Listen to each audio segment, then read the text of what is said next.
주님 은혜 가운데 한 주간 평안하셨는지요? 네, 이렇게 말씀과 찬양으로 만날 수 있어서 굉장히 행복합니다. 여러분 가운데 하나님의 은혜 그리고 하나님의 평강 뿐만 아니라 하나님의 능력이 함께 있어서 우리 안에 발화된 하나님의 나라가 하나님의 역사를 따라 승리하고 완성될 수 있기를 주의 이름으로 축원합니다. 웬만해서는 잘 안 하는데 제가 우리 옆 사람하고 한번 인사 한번 해볼까요? 당신은 하나님의 백성입니다. 네, 축복합니다. 힘내십시오. 주님이 함께 하십니다. 제가 쑥스러움을 좀 많이 타서 제가 안 하는데 우리 부교육자들이 잘하더라고요. 근데 이제 주변에서 목사님 뭐 하시냐고 그래서 한번 해봤습니다. 내년에 한번 할까 또 생각 중입니다. 오늘 우리가 읽은 이 말씀도 예수님의 비유입니다. 근데 어떤 비유냐면 한번 따라해 볼까요? 은밀히 자라는 씨의 비유. 네, 어떤 비유라고요? 그러니까 지난번 살폈던 두 번에 살폈던 비유도 씨는 씨의 비유였어요. 근데 오늘도 씨는 씨의 비유인데 예수님이 하신 씨의 비유인데 어떻게 자라나는 씨라고요? 은밀히 자란다. 이 말은 자라가는 게 눈에 잘 보인다, 안 보인다? 그런데 반드시 자라고는 있다. 그렇지. 오늘 우리가 읽은 26절도 하나님 나라가 그와 같다 말씀하십니다. 하나님의 나라가 하나님의 백성인 우리 입장에서도 내가 나를 볼 때도 세상에서도 교회와 하나님의 나라를 볼 때로 잘 자라가는 것처럼 보이지 않고 굉장히 왜소하고 초라하게 보일지라도 세상 속에 있는 하나님의 나라, 우리 가운데 있는 하나님의 나라는 반드시 자라가고 있음을 믿으시길 바랍니다. 30배, 60배, 100배의 결실을 이루고 있는 것입니다. 오늘 이 비유의 내용을 살펴볼 것인데 이 비유의 내용을 좀 살피려면 지난주 함께 나누었던 내용들을 제가 잠시 여러분에게 소개해야 됩니다.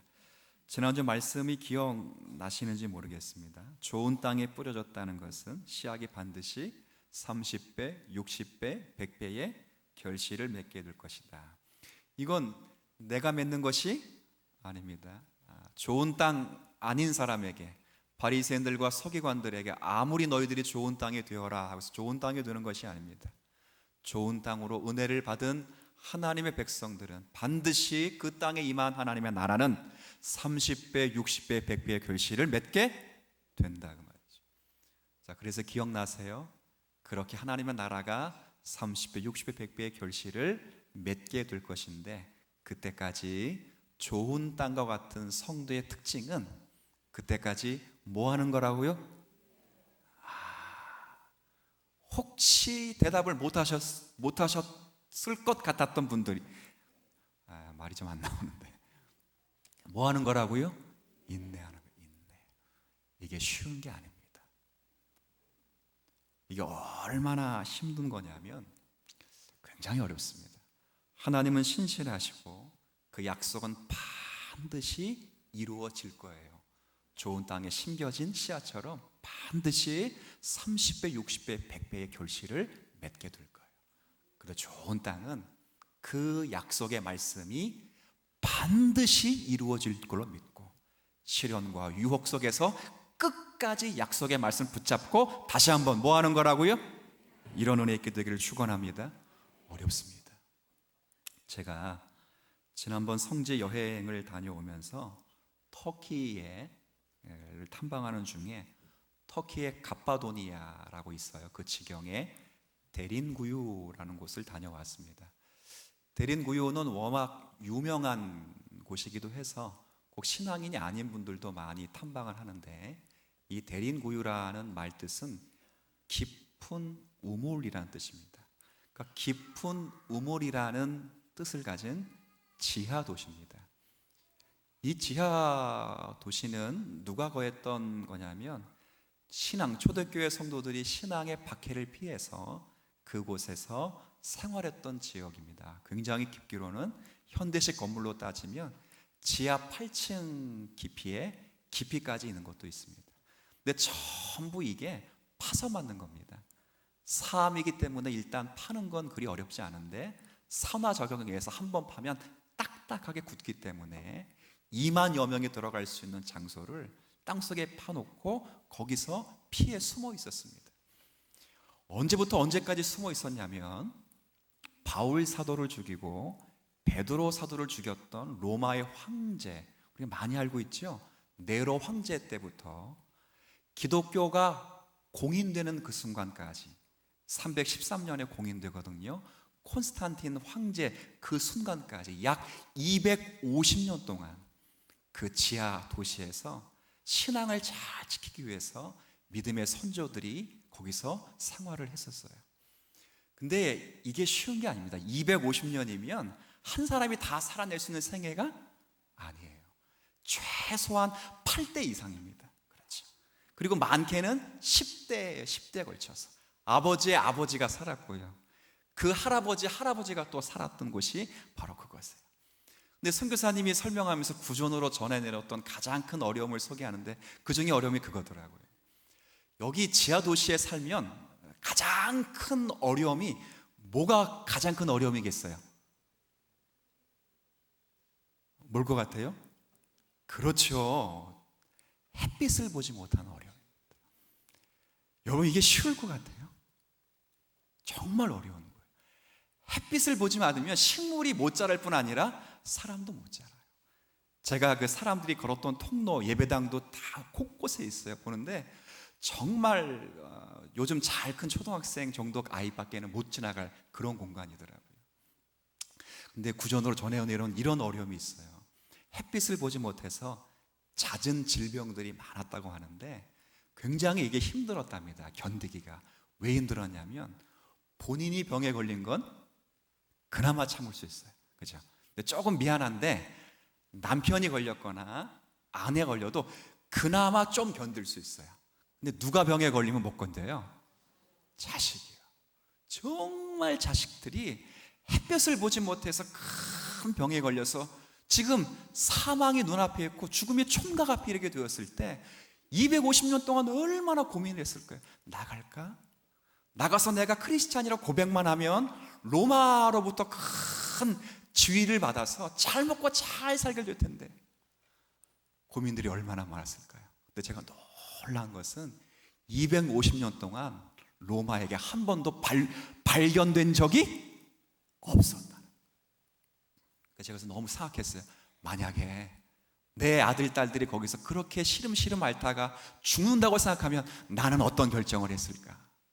여러분, 하나님의 나라가 반드시 완성을 한다라는 전제가 있어도 그 나라를 믿고 우리 말씀 믿고 인내합시다 라고 하더라도 이 인내하는 게 굉장히 어려운 거예요.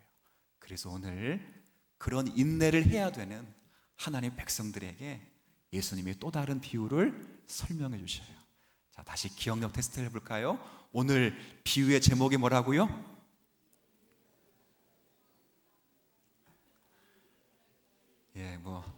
여러분에게 기대하는 제가 잘못이고 여러분에게 무언가를 설명했던 제가 잘못한 것 같습니다. 회개합니다. 어려우면 시의 성장이라고 하고 중요한 건 성장입니다. 성장은 하긴 하는데 어떻게 성장한다고요? 은밀히. 오늘 예수님께서 이 비유를 통해서 인내하고 있는, 인내를 앞두고 있는, 인내를 해야 될 만한 주의 백성들에게 하나님 나라의 또 다른 특징을 설명해 주십니다. 26절을 한번 볼까요? 읽어보죠. 또 이르시되 하나님의 나라는 사람이 씨를 땅에, 이건 네 밭의 씨의 비유와 똑같죠? 여기까지는 똑같아요. 근데 다른 점이 있어요. 27절 같이 한번 여러분 좀 읽어주세요. 시작.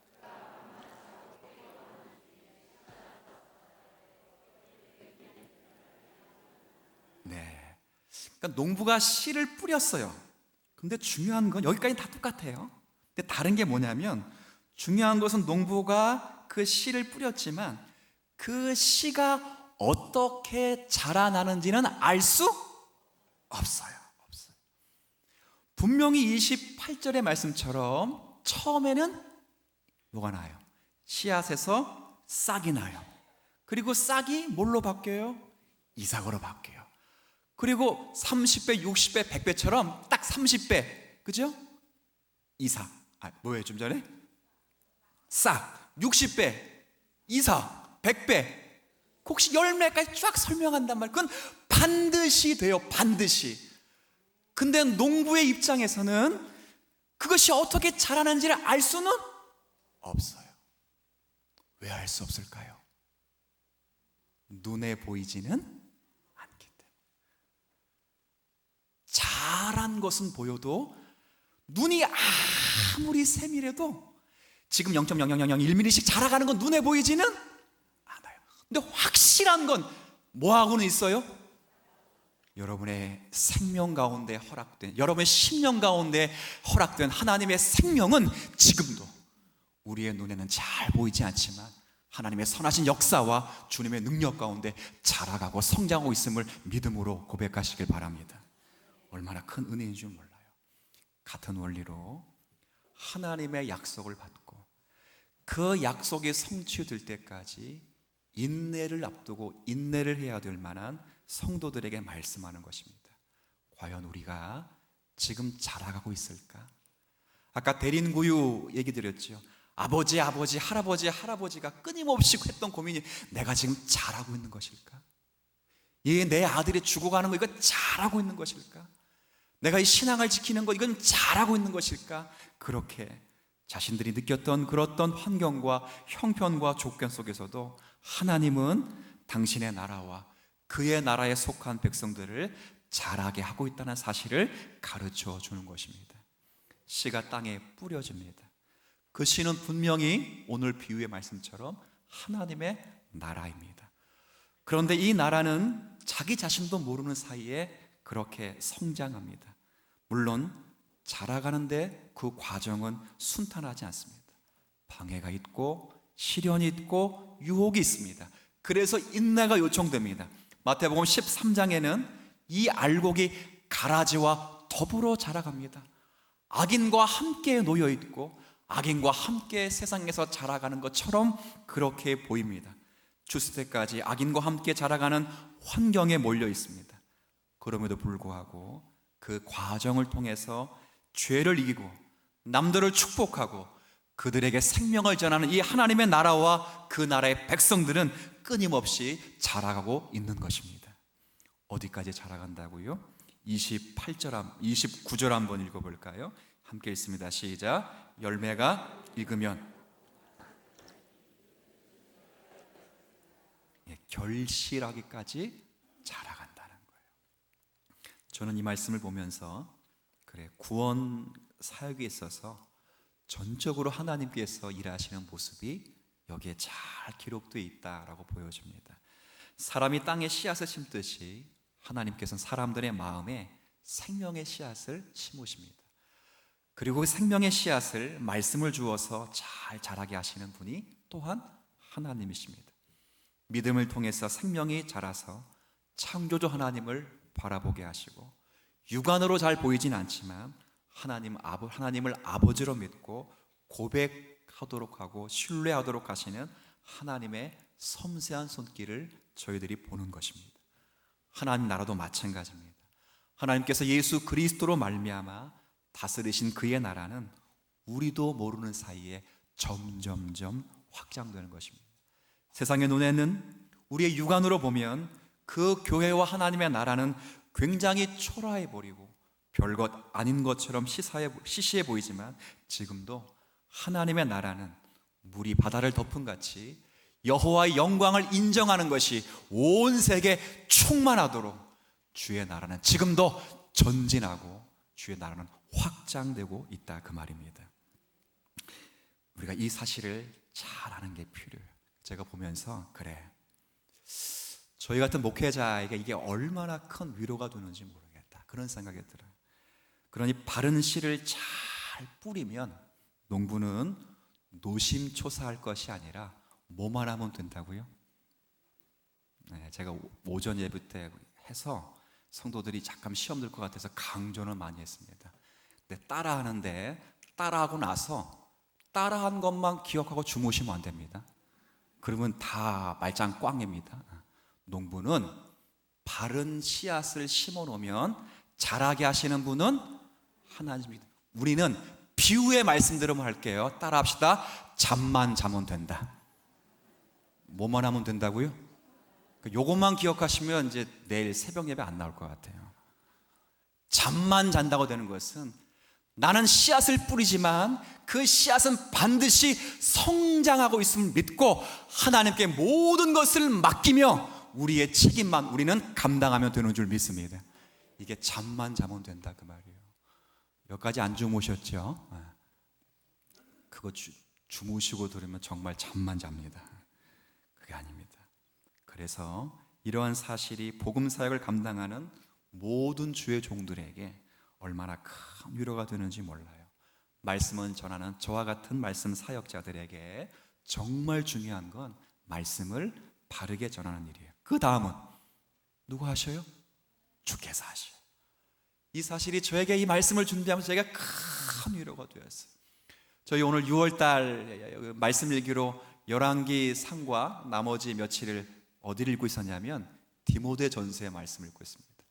매번 성경을 읽을 때마다 제가 포인트를 두는 각도가 조금씩 다릅니다. 물론 그 각도로 인해서 성경을 이해하는 것이 아니에요. 성경은 객관적으로 이해하지만 제 나름대로 적용할 때 이번에 읽을 때는 이 포인트, 이 말씀을 제가 적용할 때가 참 많습니다. 이번에 디모데전서를 읽을 때 제가 크게 은혜 받고 적용된 말씀은 4장에 있는 말씀이에요. 너가 경건에 이르기를 연습하라. 이게 굉장히 어려운 부분입니다. 왜냐하면 이 디모데가 나이가 굉장히 어려워요. 제가 어느 결혼식이라든지 제가 외부 집회는 잘 안 나가는데 결혼식은 어쩔 수 없이 성도의 가정이니까 하잖아요. 그리고 어떤 또 집회에선 제가 맡은 책임이 있어서 설교를 하게 되면 꼭 성도님들과 꼭 나중에 목사님들이 뭐라고 말해? 첫 번째 말하는 게 나이도 젊은 사람이 뒤에는 뭐라고 말할까요? 말씀도 잘 전한다. 그게 아니, 나이도 젊은 사람이. 근데 제게는 큰 컴플렉스와 정말 물론 이 육안으로 볼 때는 이미 경륜적 삶이 충분히 느껴지지만 실제 까놓고 보면 그렇죠? 나이도 젊은 것이 그래요. 큰 컴플렉스예요. 분당에 목회하시는 이천수 목사님 계신 분당 우리 교회 그 목사님 설교가 내용을 떠나서 그 말씀하신 그 부분이 얼마나 진정성이 있는지 몰라요. 근데 그분의 컴플렉스가 있습니다. 그분이 분당에서 교회를 개척하시고 컴플렉스가 뭐였냐면 그분이 고백한 컴플렉스 뭔지 아세요? 사투리를 징하게 써부려. 그냥 설교 시간에 사투리에. 그러니까 분당 아줌마들이 코가 얼마나 높아요. 그러니까 설교 내용을 듣지도 않고 저게 표준어로 써야지 사투리 쓴다고 천박하다고. 그리고 한날은 목사님의 설교 준비를 다 해놓고 또박또박 읽는 거예요. 저는 이 말씀을 보면서 구원 사역에 있어서 아내가 듣고 때려쳐라. 근데 벌써 얼마나 큰 컴플렉스가 됐어요. 그런데 이천수 목사님 말씀을 잘 가르치다 보니까 그 코가 높은 분당에서도 하나님의 나라와 교회는 성장하는 줄로 믿습니다. 똑같은 거예요. 말씀의 사역자 디모데에게 네가 경건에 이르길 연습하라. 망령되고 허탄한 신화에 빠지지 말아라. 세미나 다니거나 부흥을 일삼으로 사립을 심리학을 경영하거나 경영학을 교회 경영학을 마케팅을 하지 말아라. 너는 말씀과 기도로 경건에 이르기를 연습하라. 그러면 내가 책임져 줄 것이다. 주님이 그런 말씀이에요. 이것을 가지고 경건에 이르기를 연습하라. 이것이 뭐예요? 말씀과 기도로 너가 거룩해지니라. 말씀과 기도예요. 마케팅, 경영학, 심리학, 세미나, 교회 부흥 방법 다 필요 없어요. 그래서 사람 많이 뭐 하려고요? 그게 뭐 하려고요? 교회가 힘이 있어요. 정말 하나님 나라의 완성은 하나님께서 주신 그 말씀을 붙잡고 그 말씀을 따라 살아갈 때 거기에 생명의 역사가 태동되는 것인 줄로 믿습니다. 이 은혜가 우리 가운데 있으셔야 돼요. 그 목회자만 그럴까요? 그렇지 않아요. 말씀을 받는 여러분도 마찬가지. 여러분이 말씀을 들을 때 이 말씀이 바른 말씀이라면 반드시 말씀 때문에 시련과 유혹을 만나게 돼요. 그럴 때 낯설어하지 마세요. 하나님의 은혜가 없는 것일까? 내가 잘못 사는 것일까 할 때, 그럴 때 그 받은 말씀이 바른 시라면 반드시 우리 눈에 보이진 않지만 뭐하고 있다고요? 은밀하게 하나님 편에서 뭐하고 있어요? 자라가고 있다는 것을 기억하시고 인내하시고, 여러분은 뭐만 하면 된다고요? 잠만 자면 돼요. 잠만 자면 된다고요. 자고 깨고를 반복하시면서 주께 모든 것을 맡기고 그분을 철저하게 의지하시고 순종하면 되는 줄 믿습니다. 주님이 그러면 역사하셔요.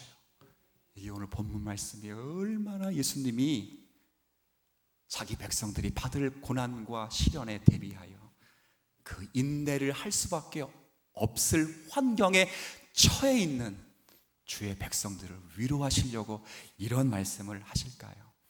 놀라운 건 우리 눈에만 안 보이는 게 아니고, 예수님 말씀하신 것은 세상적인 눈에도 교회가 그렇게 성장하고 심령들이 새롭게 30배, 60배, 100배의 결실, 완성을 향하여 나가는 것이 우리 시각에서만 안 보이는 게 아니라 세상의 시각에서도 확인할 수 없다. 왜? 어떻게 자라는지를 알지 못하기 때문에. 이 말은 무슨 말입니까? 예수를 믿고 나면 금방 예수를 믿었다는 표가 세상적으로 증거되지를 않는다는 거예요. 나도 내가 지금 잘하고 있을까? 내가 지금 하나님 앞에 영광을 돌리고 있는 과정 속에 있을까라는 의문이 있듯이, 세상에서도 성도가 자라가는 게 그렇게 싹싹 보이지 않아요. 결코 세상의 것으로 우리가 자라가고 있다는 것을 확인받아서는 안 돼요. 신자가 불신자와 다르게 보호를 받거나 아니면 무슨 구별되는 환경과 조건에서 대우를 받을 것이라고 생각하면 결코 그렇지 않다는 것입니다. 세상적으로는 우리가 표가 그렇게 세상 기준으로 나지 않습니다. 어떻게 자라는지를 알지 못해. 우리만 모르는 것이 아니라 세상도 모릅니다. 그런 복을 기대해서는 성장할 수 없다, 그 말입니다. 우리는 세상에 삼켜 있고 세상 속에 묻혀 있습니다. 하지만 우리의 우리된 것과 우리를 자라게 하는 것은 세상이 주지를 않습니다. 씨앗이 땅 속에 있음에도 오늘 비유의 말씀에서는 땅이 씨앗을 자라게 하지 않는 것처럼, 오직 하나님이 자라게 하신 것처럼 우리가 세상 속에 파묻혀 있을지라도 세상이 우리를 자라게 하는 것이 아니라 하나님이 세상 속에서 우리를 자라게 하시는 것입니다. 성도가 이 땅을 밟고 살게 됩니다. 성도는 이 땅에 먹을 것을 먹고 마시며 살게 됩니다.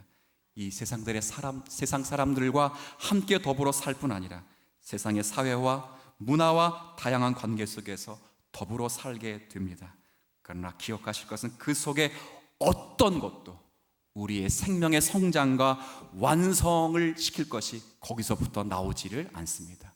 그러면 어디서 나온다고요? 오직 하나님께로부터 나오는 것입니다. 씨를 뿌린 분이 하나님이시요, 그 속에서 뿌리를 내리고 자라게 하시는 분도 하나님이시기 때문입니다. 하나님으로부터한 생명의 내용과 성장하는 그 모든 필요한 것들을 저희들은 공급받고 있습니다.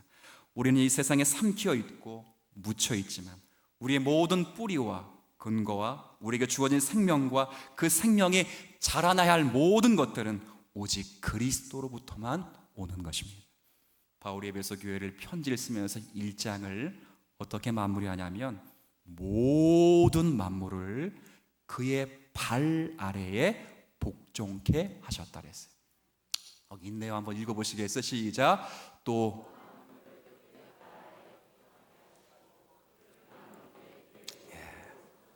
눈에 보이는 것과 눈에 보이지 않는 것을 그의 발 아래 복종케 했어요. 그가 누굴까? 그가 예수 그리스도. 그리고 그 예수 그리스도를 교회의 머리로 주셨어요. 그리고 1장을 기가 막히게 마무리합니다. 함께 읽어볼까요? 23절 시작. 만물 안에서 만물을 충만케 하시는 자의, 만물 안에서 만물을 충만케 하신 자의 충만, 그 충만이 저와 여러분 가운데 있는 줄 믿습니다. 우리는 예수 그리스도로부터 모든 것을 받는다 그 말이에요. 세상에 있는 어떤 힘, 세상에 있는 어떤 실력과 어떤 방법, 이런 것들 중에서 우리의 원리와 힘이 되는 것이 없다, 그렇게 말씀하는 것입니다. 하나님의 백성은 세상이 만들어내는 것이 아닙니다. 세상의 철학과 세상의 과학과 세상의 문화와 세상의 다양한 어떤 신념이 우리를 만들어내는 것이 아니라 우리 주 예수 그리스도의 십자가로만 우리가 만들어지는 것입니다. 예수 그리스도로 말미암아 하나님의 자녀로 출생된 모든 자들은 이제 예수 그리스도를 머리로 하는 그의 몸된 교회에서 오직 그리스도로부터만 영양 공급을 받고 오직 그리스도로부터만 보호를 받으며 커 나가는 것입니다. 그리고 하나님께서는 예수 그리스도를 보내서 우리를 그의 자녀로 만들 뿐 아니라 완성시키는 일에도 그리스도를 통하여 하실 것입니다. 그것이 만물 안에서 만물을 충만케 하시는 자의, 그래서 교회는 충만입니다. 교회는 사랑이 없어 보이는 것처럼 보일지라도, 교회는 믿음이 없는 것처럼 보일지라도, 내 신앙이 흔들리는 것처럼 보여도 교회는 충만입니다. 누가 충만하시기 때문에? 예수 그리스도가 충만하시기 때문에 그렇습니다. 바로 이런 원리 때문에 바울이 빌립보 교회 성도에게 쓴 편지 가운데 이런 말씀을 주었습니다. 우리 다 같이 이건 찾아보도록 하지요. 빌립보서 4장의 말씀입니다.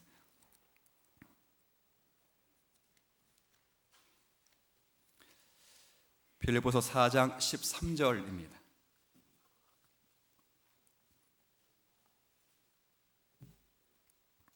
빌립보서 4장 13절 우리 다 함께 자 읽겠습니다. 시작. 내게 능력 주시는 자 안에서 내가 모든 것을 할 수 있느니라.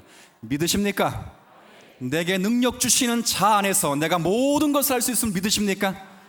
예, 정말입니다. 중요한 건 누구 안에서요? 내게 능력 주시는 자 안에서. 내게 능력을 주시면 나는 모든 것을 할 수 있습니다. 그럼 여기서 모든 게 뭡니까? 아까 좀 전에 그랬어요. 내가 자라가는 것이 내 눈에도 안 보이지만 세상적인 방법으로, 세상적인 시각으로도 보이지 않습니다. 그럼 여기서 말한 모든 것은 무엇입니까? 세상의 모든 것일까요? 내게 능력 주시면 내가 세상에 내가 얻고 싶은 걸 다 얻을 수 있다, 그 말일까요? 그 말은 아닙니다. 만물 안에 만물을 충만케 하시는 충만 다음에 에베소서 다음에 빌립보서가 기록되어 있습니다. 그 답을 10절부터 12절을 읽을 텐데 10절 11절은 제가 읽고 12절은 여러분들이 읽어주시면 고맙겠습니다. 10절 11절. 내가 주 안에서 크게 기뻐함은 너희가 나를 생각하던 것이 이제 다시 싹이 남이니 너희가 또한 이를 위하여 생각은 하였으나 기회가 없었느니라. 내가 궁핍함으로 말하는 것이 아니니라. 어떠한 형편이든지 나는 자족하기를 배웠노니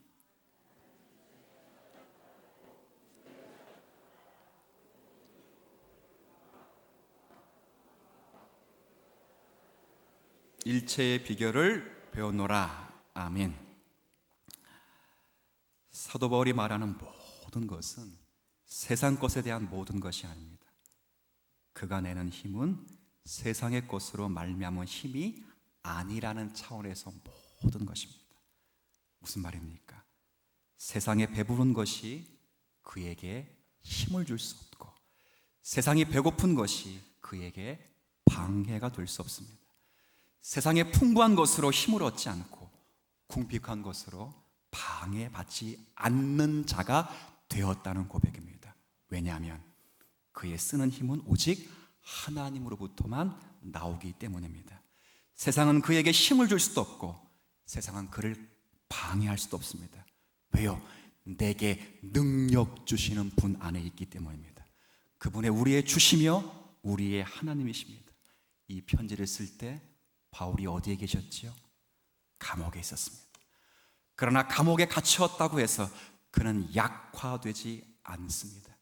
세상은 그를 잡아가둘 수는 있겠지만 그러나 이 세상은 그가 하는 일에 도움이 되지도 않고 그렇다고 방해도 될 수 없습니다. 그에게 힘일 수 없는 것들은 전부 세상의 것입니다. 바울이 말하는 모든 힘은 만물 안에서 만물을 충만케 하신 충만인 오직 그리스도 안에 있다, 그 말입니다. 벌써 하나의 반이 지났습니다. 우리 장로님 기도하실 때 내일 다음 주가 벌써 몇 월이에요? 7월이에요. 벌써 반이 지났어요. 수고 많으셨어요. 여러분의 삶은 어떠셨는지요? 때론 성도가 열심히 살아도 그 열매가 미약할 때가 굉장히 많습니다. 정말 힘을 다해서 했는데 해도 열매가 보이지 않을 때가 참 많습니다. 그럴 때 우리는 의심이 들어요. 하나님이 나와 함께 하신다고 했는데 하나님이 왜 내게 이런 일을 생기게 하셨을까? 그렇게 고민하게 됩니다. 그러나 기억하십시오. 그 모든 것을 안고 키워가는 분이 계십니다. 그분이 바로 예수 그리스도이십니다. 잘하게 한다고요. 우리 뭐만 하면 된다고요? 요것만 또 달달 외워서 목사님이 잠만 자면 된다더라. 그리고 또 성경을 또 얼마나 많이 아는지 구약 말씀 인용해서 사랑하는 자에게 잠을 주시더라. 이렇게 말씀을 깰까 봐 제가 굉장히 두렵습니다만 잠만 주무시면 됩니다. 믿고 맡기시고 그 맡기신 그 자리 이를 꽉 깨물고 버티십시오. 여러분도 여러분의 성장을 볼 수 없고 세상도 여러분의 성장을 볼 수 없지만 은밀히 하나님은 여러분을 키워 완성의 자리에 이르게 하실 것입니다. 기도하겠습니다.